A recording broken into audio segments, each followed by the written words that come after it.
Elimu ndo funguo ambao unaweza kumtransform mtu kutoka kwenye mindset moja kwenda katika mindset tofauti. Hivyo basi tunapokuwa tunafanya yale matukio, tumeenda tumewatembelea kwa sababu mpaka sasa hivi ninavyoongea tumewafikia watu zaidi ya 600. Okay. Ambapo ni vituo jumla 5. Na tuna this month tarehe 31 mwezi wa 5 tuna event pia katika moja ya kituo. Kwa hiyo tukishafanya yale matendo tukakabidhi vile vitu, tunapokuwa tumekaa na watoto, kwa sababu unakuta almost siku nzima tunashinda na watoto. Na pale watoto wamechanganyikana, kwa hapo ambao ni wa primary, wa level, wengine maana mpaka chuo kikuu. Kwa hiyo ukiongea nao pale tunawapa elimu.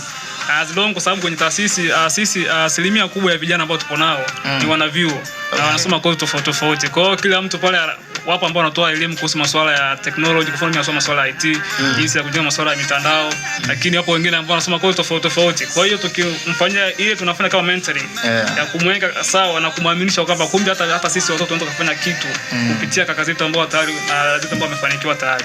Kwa hiyo elimu ni kitu cha muhimu sana ambacho huwa tunamwachia kama urithi.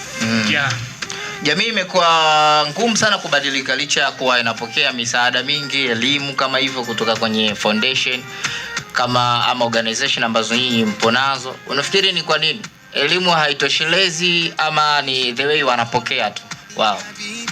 Inategemea, inaweza kuwa yote, inaweza kama ndio au hapana. Kwa sababu tunaposema elimu, unapomwelimisha mtu tunategemea kwamba naye awe balozi wa kuweza kumsaidia mwenzake.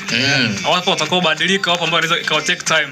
Lakini kuna mwingine pia huenda aamini kwenye elimu. Unaweza ukampelekea mtu msaada, lakini yeye huenda anaona kama ungempa kitu angeweza kufanya kitu tofauti na elimu. Lakini by the way, bila elimu huwezi kufanya chochote, kwa sababu hata kama ni biashara lazima tayari uwe na skills ambazo unaweza ukazi-invest katika kuzalisha kitu ambacho unategemea. Yes. Sure.